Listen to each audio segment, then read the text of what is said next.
ఇక నెక్స్ట్ వివేకాపై మాట్లాడు సజ్జల గారు బయట ప్లే పద్ధతి కానీ ఆ ఫోర్స్ ఎంత ఫోర్స్ఫుల్గా వచ్చింది అనేది కానీ అది ఇద్దరికి తగిలి కూడా అంతే ఫోర్స్ఫుల్గా తగలడం అంటే ఇట్ ఈజ్ నాట్ ఎవరో ఆకతాయి చేసిందో ఊరికి గాల్లోకి విసిరిందో ఇచ్చేసిందో కాదనేది అక్కడ క్లియర్గా అర్థమవుతుంది. ఉరి పెట్టి కొట్టారు, అదృష్టవశాత్తు తప్పింది, మా అదృష్టవశాత్తు అది తప్పింది.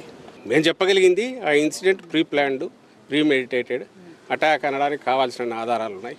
అది ప్రీ ప్లాన్డా ప్రీమెడిటేటెడ్ అనే ఆధారాలు ఉన్నప్పుడు దానికి తగిన మోటివ్ ఎవరుకుంటుంది అనుకున్నప్పుడు పలానా వాళ్ళు ఉండొచ్చు అని భావించినాము. వాళ్ళు కాక ఇంకోరెవరో ఉండొచ్చా, అంతకంటే చంద్రబాబు నాయుడు కంటే ఇంకా పైన ఎవరైనా ఉన్నారా, నాడు చంద్రబాబు నాయుడు కంటే కింద వాళ్ళు అనుకున్నారా, ఇవన్నీ ఇన్వెస్టిగేషన్లో తేరాల్సినవి. మేము జరిగింది దాడి, అది హత్యాయత్నం. దానికి సంబంధించి ఎవరు బాధ్యులో వాళ్ళు పట్టుకునే ప్రయత్నం చేస్తే బాగుంటుందని కంప్లైంట్ ఇచ్చారు, వాళ్ళు ప్రయత్నం చేస్తున్నారు. ఇప్పుడు అక్కడ ఎవడెవడో బయటకు వచ్చినప్పుడు ప్రతి ఒక్కరిని మీరు ఇరికించాలని చూస్తున్నారంటే అది సాధ్యమైంది. ఎవడైనా తప్పు చేసినాడు నన్ను ఇరికించాలని చూస్తున్నారంటే ఎంత దాంట్లో రేషనల్ ఉంటుంది, హేతుబద్ధత. రైట్. ఆకతాయి కాదు అనేటువంటి చెప్పే ప్రయత్నం కోసం ఎక్కువ శ్రద్ధ తీసుకున్నారు. ఎందుకనంటే ఇది ఆకతాయి చేసిన పని అనేటువంటిది ఎస్టాబ్లిష్ అయిపోయింది. అందుకని అది ఆకతాయి కాదు, ఇది ప్రొఫెషనల్ కిల్లర్ చేయటానికి చేశాడనేటువంటిది.